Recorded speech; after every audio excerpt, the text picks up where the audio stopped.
Good afternoon, my name is Melissa Davis. I'd like to start by acknowledging the traditional owners of the land on which I am today, the Whadjuk people of the Noongar Nation, and pay my respects to their elders past, present and future.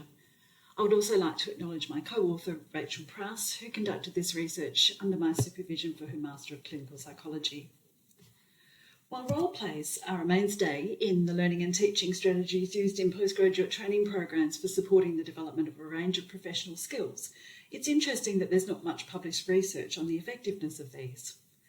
There is, however, quite a body of research that's examined medical students' views of role plays in teaching communication skills that provide support for these being perceived as realistic, acceptable and effective. Peer role plays in professional psychology training provide a cost-effective skills training option compared to using simulated patients. Trainees might be provided with case material to role play, or they might be asked to draw upon real-life personal material in the role play. Anecdotally, a key reason why trainees are asked to use real material is that it helps to improve the authenticity of the interaction to benefit the person in the psychologist's role. There's also some views that there are benefits to trainees of experiencing the client role, including empathy and experiential understanding of a technique from the other perspective. Surprisingly, there doesn't seem to have been much written about potential concerns about having psychology trainees use personal material in training exercises with their peers. One obvious concern relates to ethics, including that trainee psychologists who are playing the psychologist's role may not have the appropriate level of competence to manage issues that might come up in a role-play situation where their peer is using personal information.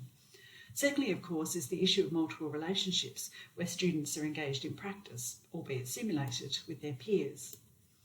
A second area of concern relates directly to the learning value of these role plays. Drawing on cognitive load theory, it might be expected that the pressures and complexity of working with real material in a peer role play might cause additional anxiety that might in fact be detrimental rather than helpful for learning. We're unaware of published research that has examined professional psychology trainees' experiences of peer role plays as a training technique.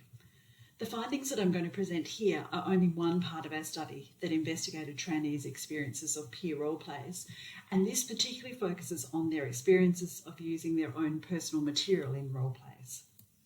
We used an interpretive phenomenological approach. Participants were either currently enrolled in a Master of Psychology course, either clinical or professional, or had graduated within the past 2 years. They were all recruited via social media. They all identified as female and were aged between 25 and 54. We received ethical approval to conduct the study from the ECU HREC. Data was collected via individual semi-structured interviews that were conducted and recorded via Zoom. The questions related to the impact of peer role plays on learning, the impact on their relationships with colleagues and staff, and also how peer role plays could be improved. And all the interviews were transcribed verbatim by the researcher. Thematic analysis was used to analyse the transcripts. We identified 5 main themes related to participants' experience of using personal material in role plays, and these were empathy, vulnerability, authenticity, disclosure, and safety and ethical concerns. Participants identified that playing the role of the client afforded them the benefits of developing empathy for clients, particularly as reflected in this quote, difficulties that clients might have in talking about difficult experiences. This is consistent with previous research in other professionals that has pointed out the benefits of trainees developing empathy for their clients through participating in experiential exercises during training. The second theme related to participants' sense of vulnerability. As shown in these quotes, this related to a number of different things. Firstly, feeling vulnerable related to perhaps disclosing more information than they'd planned or were comfortable with during a role play. This is very important as it shows that although we might inform trainees that they have control over what they choose to bring into a role play, particularly if the student in the psychologist role is doing a good job, it's very easy for the questioning to take them to a place that they might not have planned, expected, or be prepared to go. Secondly, there was particular vulnerability for those students who may have direct lived experience with an issue or may be experiencing difficulties in other areas of life at the time that might make them more easily triggered. And the third quote here shows a student picking up on how the anxiety related to sharing personal information actively negatively impacts learning capacity, which relates to cognitive load theory as we hypothesised. The third theme related to participants' positive experiences in role plays, where they found the interactions to be more authentic when peers were using real-life material. Participant 3 here highlighted how this could be beneficial for feeling a more genuine connection with the client and providing a more realistic indication of what a real client session might be like. However, juxtaposed against the theme of authenticity were the themes of disclosure and safety and ethical concerns.